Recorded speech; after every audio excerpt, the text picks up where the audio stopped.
Yendum sama ko sagdiya don nagboy.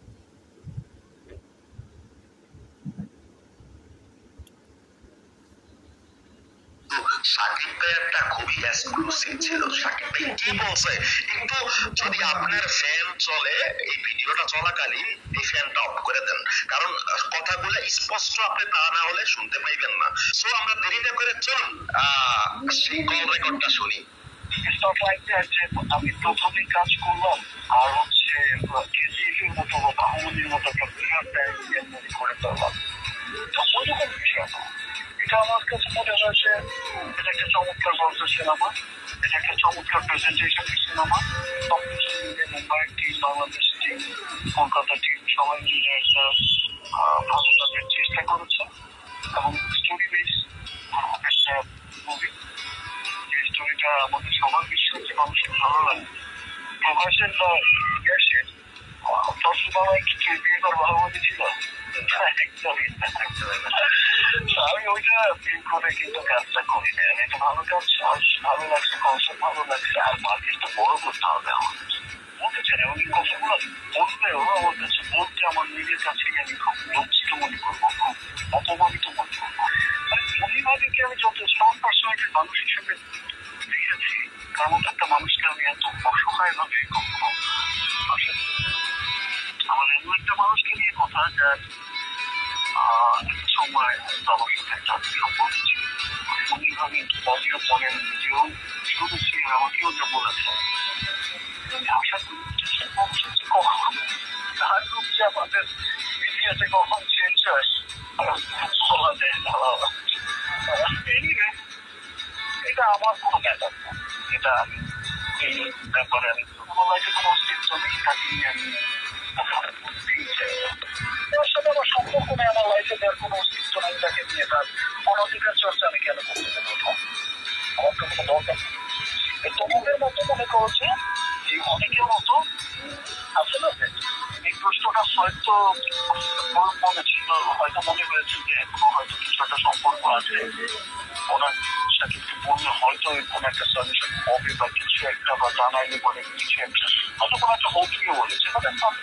দেখেন আমার লাইফে তো এই ভদ্র মহিলার তো কোনো অস্তিত্ব নেই। সেই ভদ্র মহিলার ব্যাপারে আমাকে বলেও আমি অনেক স্ক্যান্ডাল শুনেছি। আমরা এই স্ক্যান্ডালটা তো তাপসের ওয়াইফ নিজে বলতেন এবং সেটার অডিও আমরা শুনলাম সবাই।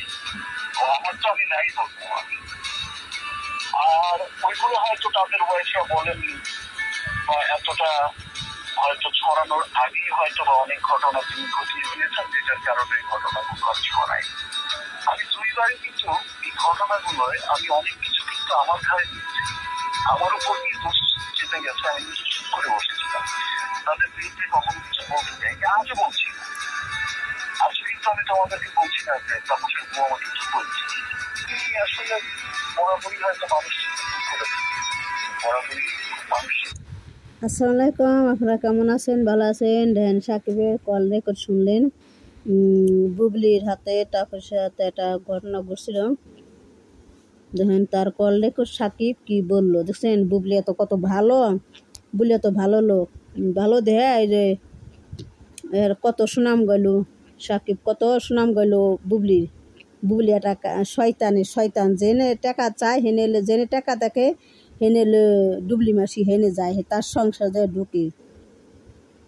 যে নাকি টাকার হুন্ডি অর্থ সম্পত্তি আছে হেনে যায় বুবলি, যে এই সংসারে ঢুকবার চায়। বুবলির কামই এলে এই কাম, যে অন্যের জিনিস পছন্দ করে, অন্যের জিনিসে তাহারে হ্যাঁ ব্যবহার করা ভালো, বুবলি হেটা চায়। বুবলি এলে খালি মানুষের খাওয়া জিনিস পছন্দ করে, টাকা জিনিস পছন্দ করে, মানুষের টাকার লুবি, অর্থ সম্পত্তির লুবি, সব দিকে লুবি।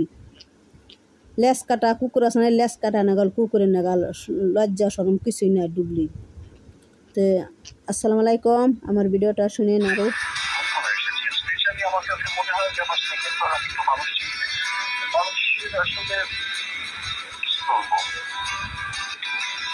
মানুষের অ্যাকচুয়ালি বাহিরের রূপ দেখে বা বাহিরের বাহ্যিক একটা আচরণ দেখে মানুষকে এখন জাজ করাটা খুব মুশকিল। আমরা সিনেমাতেও এখন দেখি যে যাকে আমরা এখনো চিন্তাই করতে পারি না ক্রিমিনাল হইতে পারে, ছবি দেখতে দেখা যায় যে সবচেয়ে বড় ক্রিমিনাল। জীবন আমি নষ্ট করেছি বা আমার পরিবারকে অসম্মান দেখছেন কইতাছে যে আমার পরিবার অসম্মান করছে, বুবলি নিগা আমার পরিমাণও অসম্মান হয়েছে, বুবলি একটা ক্রিমিনাল, ওই যে বিলিম ক্রিমিনাল বিলিম, বুবলি একটা ক্রিমিনাল বিলিম। দেখছেন? তো আমার ভিডিওটা আপনারা দেখেন, লাইক করেন, কমেন্ট করেন, শেয়ার করেন। আসসালামু আলাইকুম। আরও শুনুন।